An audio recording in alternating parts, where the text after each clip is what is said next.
माण्हू वसकारे खां पोइ थर घुमण वेंदा आहिनि या वसकारे दौरान बि वेंदा आहिनि, पर शाहनवाज़ ऐं असांजो प्रोग्राम हमेशह वसकारे खां ऐं सावणियुनि खां बाद जो बि रहंदो आहे ऐं उन खां पोइ सियारे जो प्रोग्राम असांजो रहंदो आहे। छो त सियारे में बि जेको नंगर पार करण जो मज़ो आहे उहो पंहिंजो मज़ो आहे। जहिड़े तरीक़े सां वसकारे बाद सावणियुनि में जेको सावणियुनि खां पोइ वसकारे खां बाद जेका सावक जो मज़ो आहे, उन खां पोइ जेको सियारे में मज़ो ईंदो आहे उहो बि अलॻि मज़ो आहे। उन में तव्हांजो जेके नंगर पार कर जूं या थर जूं जेके अनाज आहे उहो लही वेंदो आहे, ॿाझर जी मानी ताज़े अनाज वारी।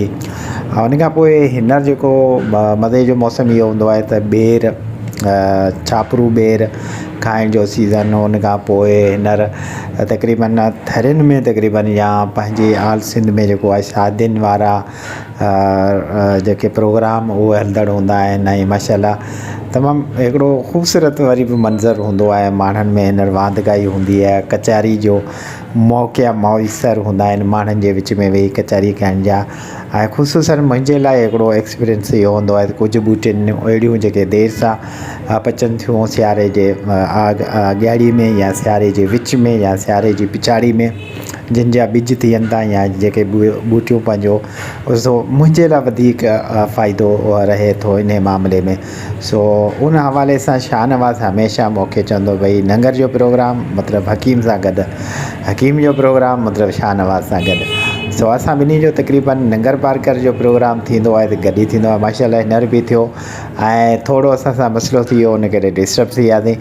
बहरहाल वरी बि नेक्स्ट टाइम इनशाला। सो हींअर जेको नंगर जो मज़ो, उन में सभिनी खां मज़े में बहितरीनु ॻाल्हि मूंखे जेका वणी ऐं जेके ख़ूबसूरत मंज़र मूं ॾिठा नंगर पार कर में, उहो त काफ़ी मंज़र हुआ, उन्हनि खे माण्हू बयानु नथो करे सघे। पर सालारो जेको साग असां हर साल उते वञी सावणियुनि में खाईंदा आहियूं, हींअर सिर्फ़ु उन जा गुल आहे, एतिरी ख़ूबसूरती गुलनि में हुई।